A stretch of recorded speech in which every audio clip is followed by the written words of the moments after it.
तो जैसा आपने देखा होगा कि आजकल एचआरटीसी काफ़ी ट्रेंड कर रहा है, खासकर 2 न्यूज़ के कारण। तो आइए जानते हैं वो 2 वजह कौन सी हैं।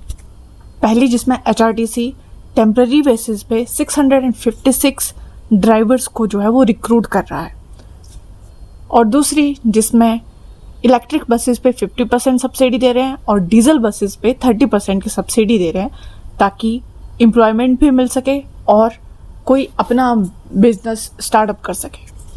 तो चलिए थोड़ा इस सारे मामले की तह तक जाने की कोशिश करते हैं। तो पहले बात करते हैं रिक्रूटमेंट के बारे में।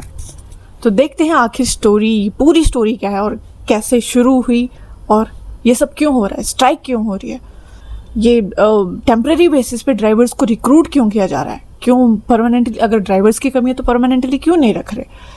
तो पूरी कहानी जानने की कोशिश करते हैं।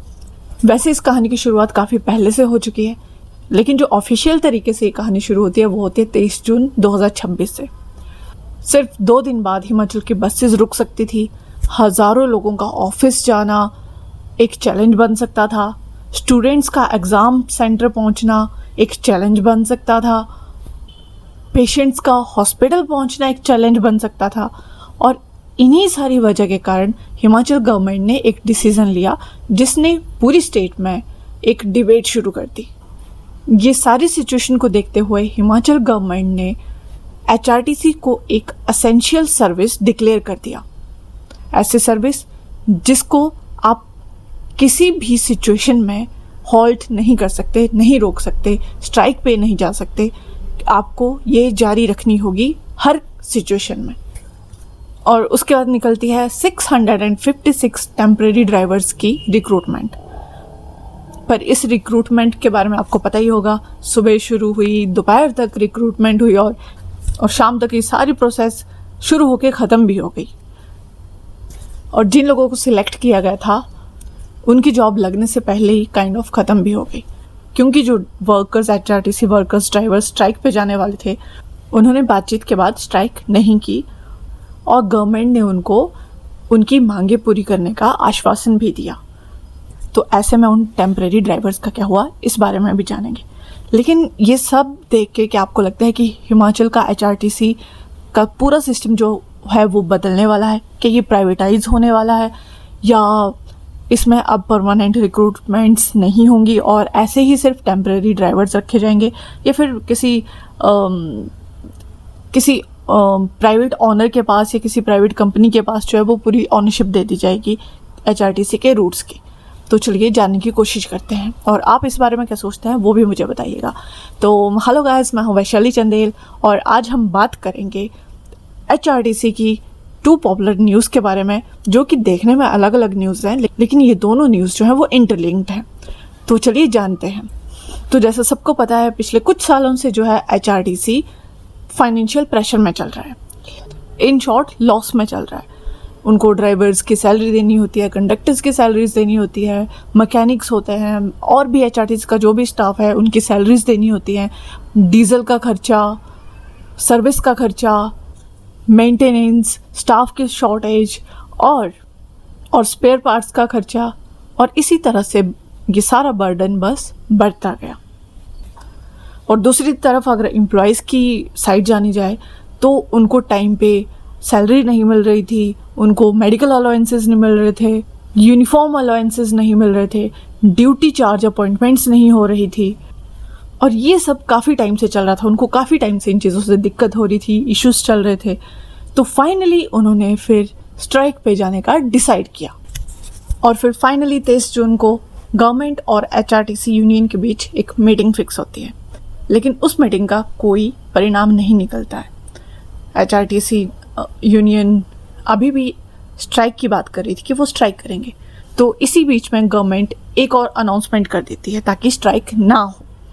गवर्नमेंट एचआरटीसी सर्विसेज को ESMA के अंडर डाल देती है, यानी एचआरटीसी को एसेंशियल सर्विस डिक्लेयर कर दिया जाता है। इसका मतलब अगर यूनियन स्ट्राइक करती है तो गवर्नमेंट उन पे लीगल एक्शन भी ले सकती है। गवर्नमेंट का कहना था कि बस सर्विस लग्जरी नहीं है, एसेंशियल है, और इससे लाखों लोगों की लाइफ पे जो है वो असर हो सकता है। पर अगर दूसरी तरफ से मैं बोलूँ, अगर भाई गवर्नमेंट को भी पता है कि ये एक असेंशियल सर्विस है, तो फिर आपके डिपार्टमेंट में स्टाफ शॉर्टेज क्यों चल रही है? क्यों ड्राइवर्स को या स्टाफ को, जो भी HRTC के एम्प्लॉयज़ हैं, उनको टाइमली उनकी पे, पेंशन या अलाउंसेस क्यों नहीं मिल रहे हैं, जब आपको पता है कि वो इतने इम्पोर्टेंट है, वो पब्लिक सर्विसेज में इतना योगदान दे रहे हैं? तो आपको तो उनका और ख्याल रखना चाहिए कि ताकि वो खुश रहें और फिर वो अपना काम भी पूरी ईमानदारी से करें। ठीक है, माना कि HRTC घाटे में चल रहा है, तो भाई इसके लिए कहीं ना कहीं आप भी रिस्पॉन्सिबल हो। ठीक है, उसकी बात हम ठीक है अभी कर लेते हैं। आप भी रिस्पॉन्सिबल हो।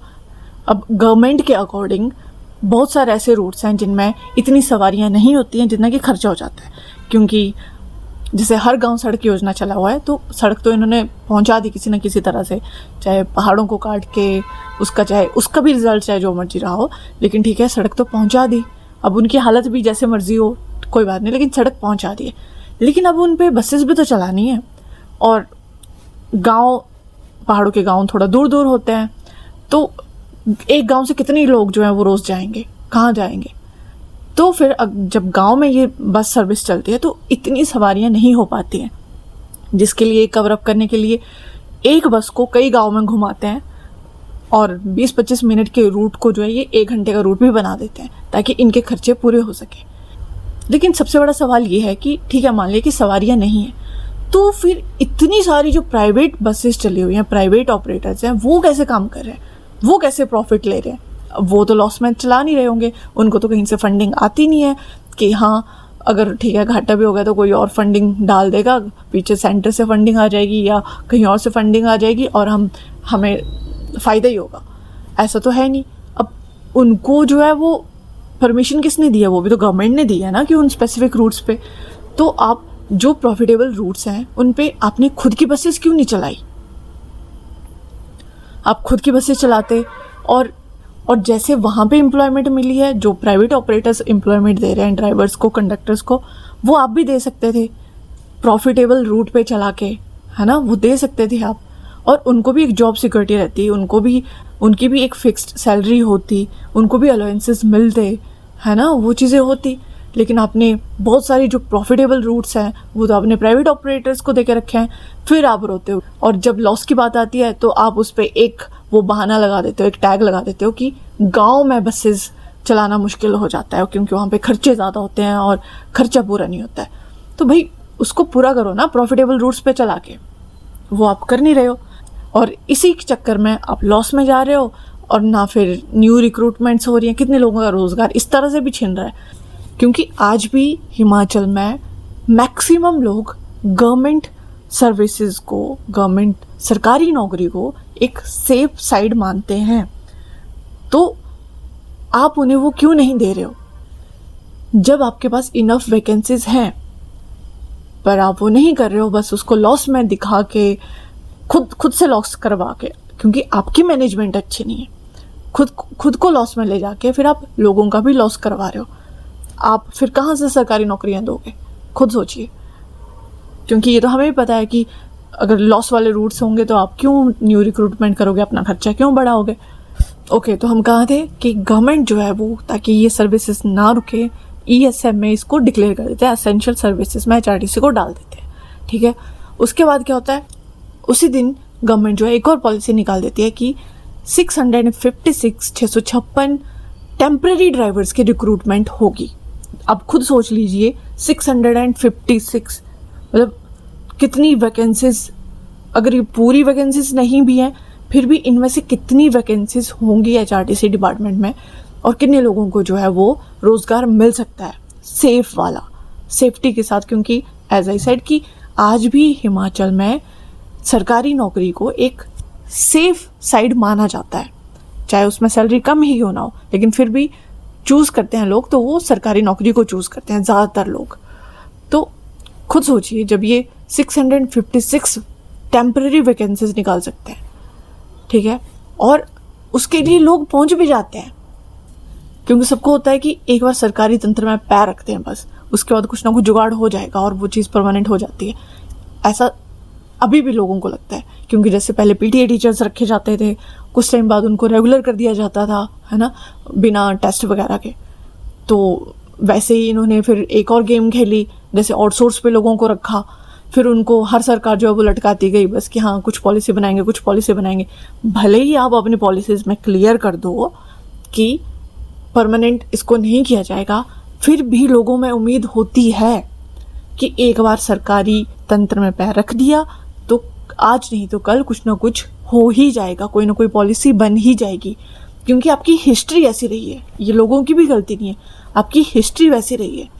आप पहले वैसे टेम्पररी बेसिस पे लेके उनको बाद में परमानेंट कर देते थे, तो लोगों को आज भी यही लगता है कि आप आज नहीं तो कल वोट के चक्कर में परमानेंट कर ही दोगे, तो ये उनकी भी गलती नहीं है। अब ड्राइवर्स का जैसे मैंने बताया कि टेम्पररी होंगे, पब्लिक एडवर्टीजमेंट के थ्रू जो रिक्रूटमेंट होगी, ड्राइविंग टेस्ट होगा, पैनल 6 मंथ्स तक जो है वो एक्टिव रहेगा, engagement day to day basis पर होगी, और रेगुलराइजेशन का कोई चांस नहीं होगा। अब पॉलिसी में तो इन्होंने ये तो बता दिया कि रेगुलर नहीं किया जाएगा, कोई चांस नहीं होगा, लेकिन एज आई सेड लोगों में फिर भी उम्मीद होती है आपकी हिस्ट्री को देख के। ठीक है, तो ठीक है, आप टेम्परेरी बेसिस पे उनका ड्राइविंग टेस्ट लेके उनको रख भी लोगे। ठीक है, ड्राइविंग टेस्ट उन्होंने पास भी कर लिया, जैसे कि कुछ वीडियोस में आपने देखा भी होगा कि कुछ लोग उसको भी नहीं कर पाए थे। ठीक है, क्योंकि वो भी शायद कोई जगह होगा जो बसेस चलाता होगा, अदरवाइज जिसके पास लाइसेंस होगा वो गया होगा रिक्रूटमेंट के लिए। लेकिन भाई आप खुद सोचो, आप उनको ड्राइविंग टेस्ट के बेसिस पे HRTC की बसेस थमा दे रहे हो। अब इसमें उन्होंने क्लियर नहीं करा कि उनको प्रॉपर ट्रेनिंग मिलेगी कि नहीं मिलेगी। ठीक है, तो ट्रेनिंग का तो मेरे को कहीं जिक्र मिला नहीं, लेकिन अगर ट्रेनिंग नहीं है, और ट्रेनिंग ही देंगे भी क्यों, क्योंकि उनको तो जब ज़रूरत पड़ी तो जैसे ठेकेदार होते हैं, उनको जब लगता है कि लेबर थोड़ी सी कम हो, आज 1-2 लेबर की शॉर्टेज है, तो कहीं से बुला लेते हैं कि तू आ जा, तेरे को दिहाड़ी दे देंगे। ठीक है, तो इनका भी वही है, ठेकेदारी वाला सीन हो गया, तो ये क्यों ही फिर ट्रेनिंग देंगे। तो आप खुद सोचिए, बिना ट्रेनिंग के एक ड्राइविंग टेस्ट के बेसिस पे आप उनको कितने लोगों की जो है वो जान उनके हवाले कर रहे हो।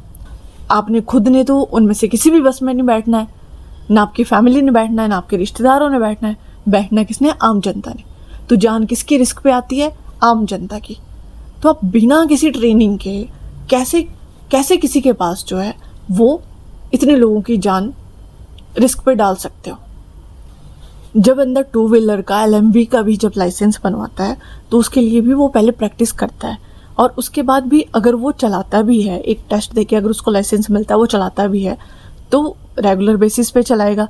अगर नहीं भी चलाता रेगुलर बेसिस पे तो फिर भी उसकी गाड़ी में उसके ही लोग बैठेंगे, तो वो केयरफुली ज़्यादा चलाएगा। लेकिन यहाँ पे हमें नहीं पता कि सामने वाला कैसा है, उसको कितना एक्सपीरियंस है, उसको ट्रेनिंग मिली भी नहीं है प्रॉपर, फिर भी आप उसके पास वो बस दे रहे हो।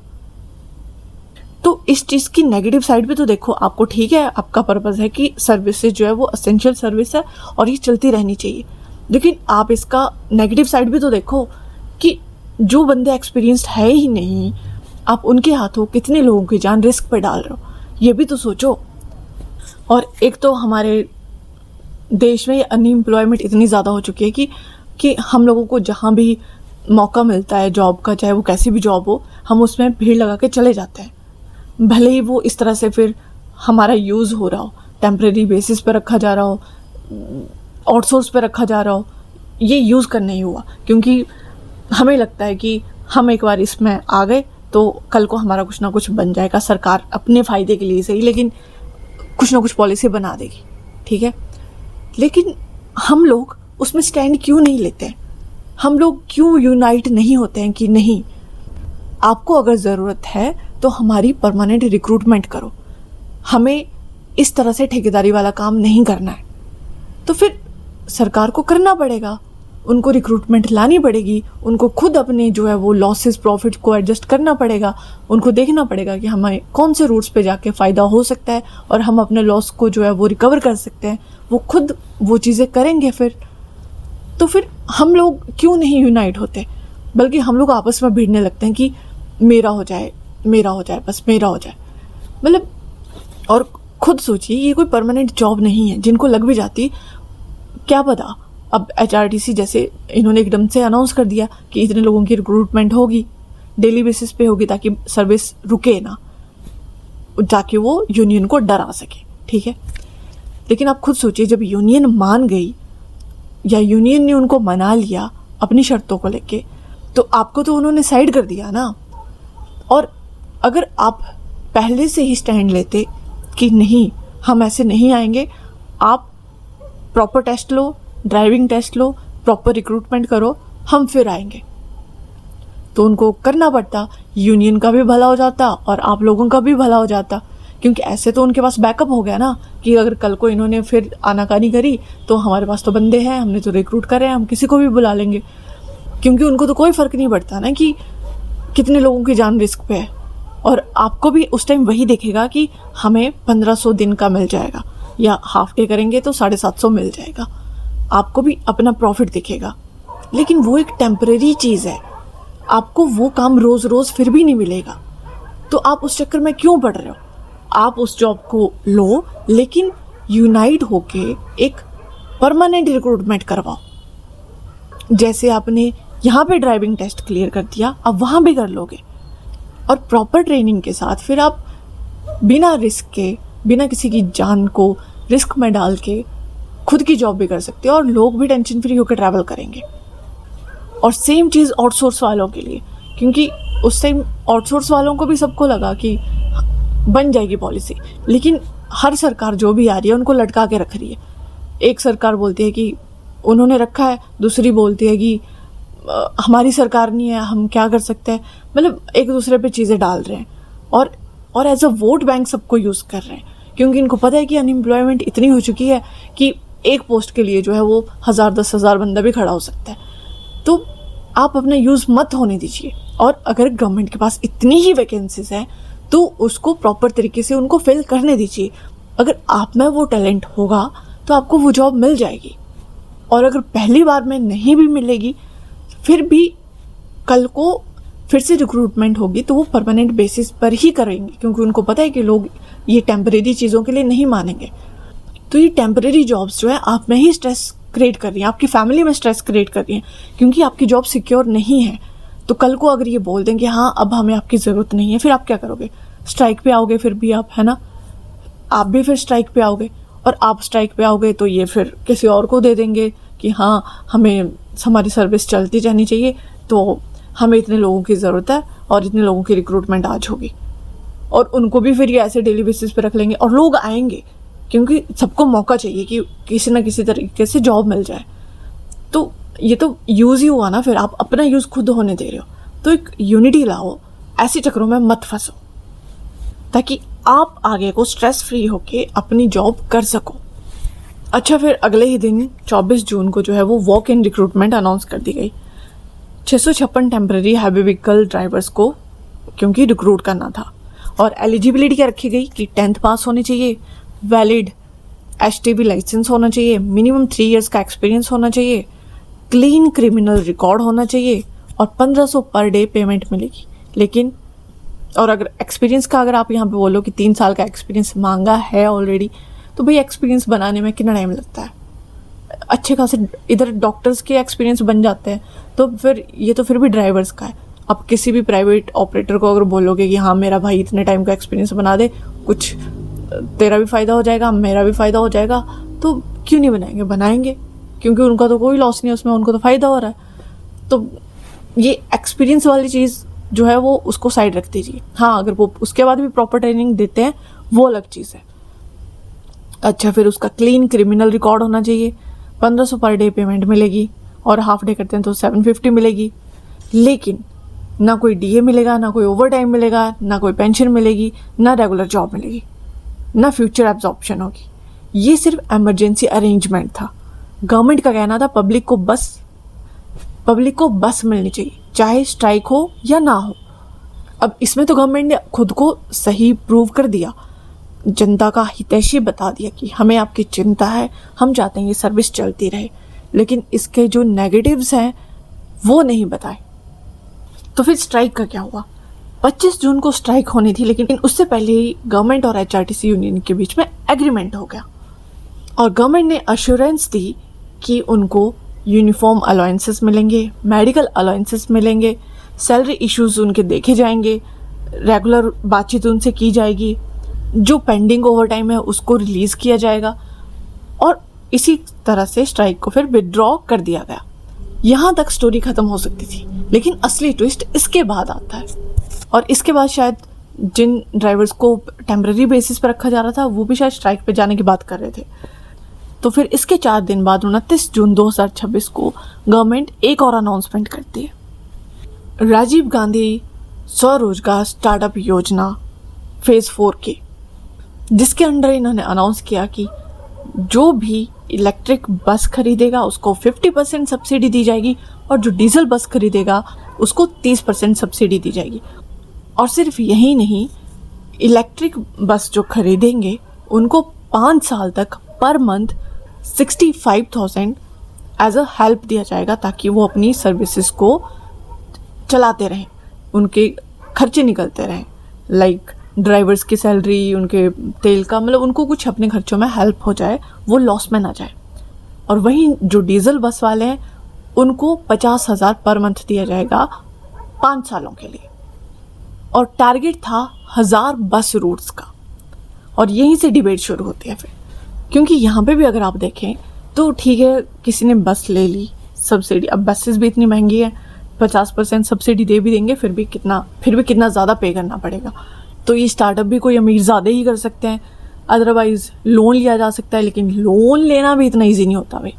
लोन लेने के लिए भी कई पापड़ बेलने पड़ते हैं, और उसके लिए, और बैंक लोन इतनी ईजिली नहीं देता है कि कोई बेरोज़गार है, उसने बोला कि मुझे लोन चाहिए और गवर्नमेंट ने लोन दे दिया कि मुझे स्टार्टअप करना है, मुझे बस लेनी है, नहीं मिलता है ऐसे लोन।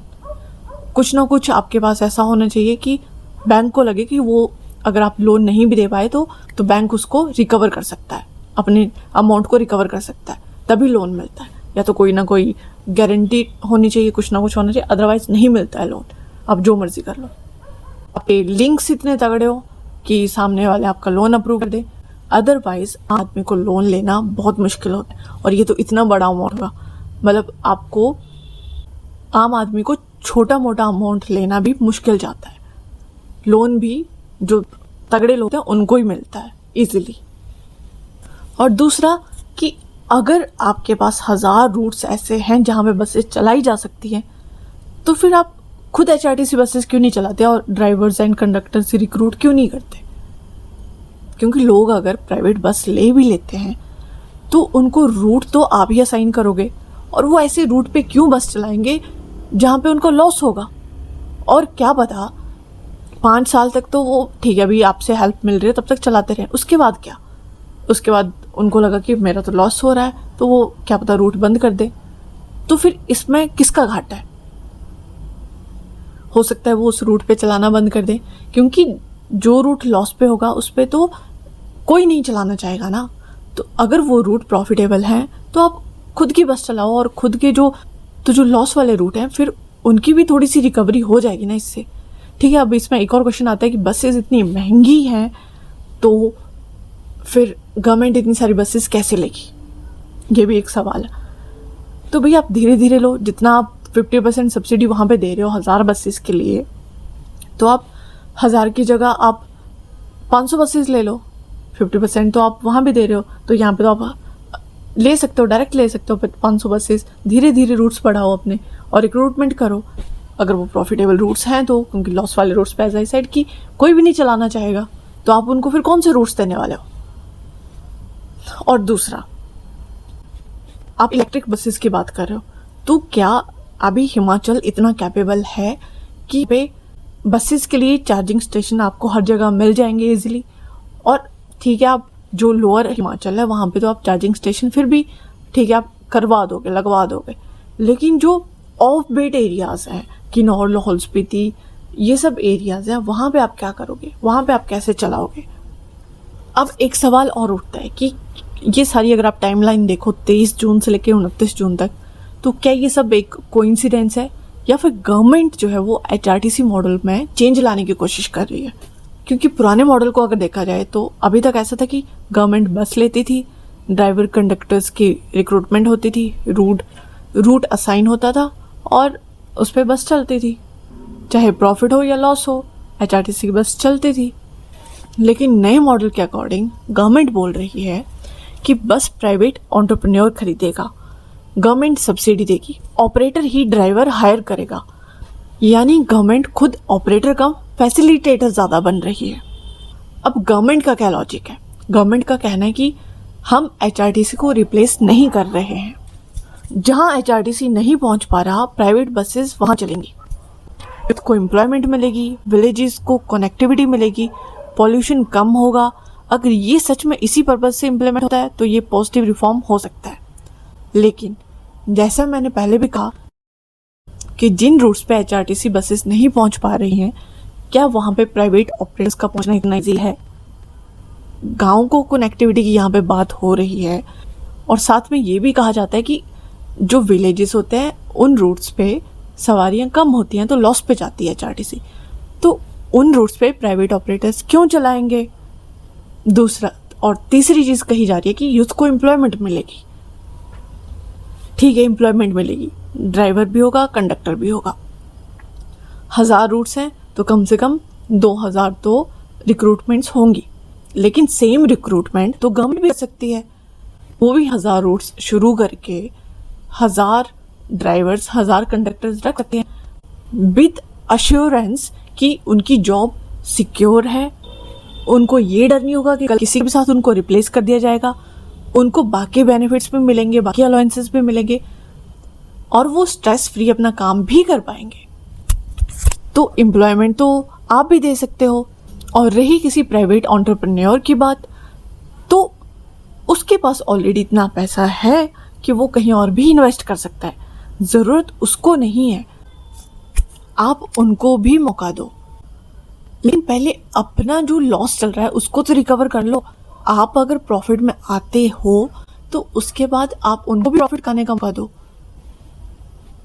ऐसे किसी का हक छीन के, जो ऑलरेडी आपके पास काम कर रहे हैं, ओवर टाइम कर रहे हैं, आप उनका हक नहीं दे रहे हो, तो आप किसी और को वो मौका देने की बात कैसे कर सकते हो कि हम एंटरप्रेन्योरशिप का मौका दे रहे हैं, कितनी रिक्रूटमेंट्स का, कितने जॉब्स का मौका दे रहे हैं। पहले आप जिनको आपने जॉब ऑलरेडी दे के रखी है, आप उनको तो सिक्योरिटी फील करवाओ। और हाँ, एक और चीज़ कि पॉल्यूशन कम होगा, लेकिन उसके लिए भी आपको कितने ही इलेक्ट्रिक स्टेशन जो हैं वो बनाने पड़ेंगे, तभी तो इलेक्ट्रिक बसेस चलेंगे ना। और हाँ, अब एम्प्लॉयज़ की भी बात सही है, क्योंकि बहुत से एम्प्लॉयज़ को ये बात समझ आती है कि अगर ये टेम्प्रेरी रिक्रूटमेंट वाला सिस्टम चला तो फिर धीरे धीरे एचआरटीसी को प्राइवेट बसेस जो हैं वो टेक ओवर कर लेंगी और परमानेंट रिक्रूटमेंट ऑलमोस्ट बंद ही हो जाएगी। क्योंकि अगर प्राइवेट ऑपरेटर्स आए तो वो उनको तो प्रॉफिटेबल रूट्स चाहिए, और अगर प्रॉफिटेबल रूट्स प्राइवेट ऑपरेटर्स के पास चले गए तो एचआरटीसी तो और लॉस में जाएगी, तो फिर एचआरटीसी की नैया तो और डूबेगी ना। लेकिन ये बात सरकार अभी आपको नहीं बताएगी, लेकिन आज नहीं तो कल ये क्वेश्चन फिर से सरकार से ही उठेंगे कि आपको जब पता था ऐसा होगा तो आपने से क्यों किया। लेकिन क्या ही बिगाड़ लेगा कोई।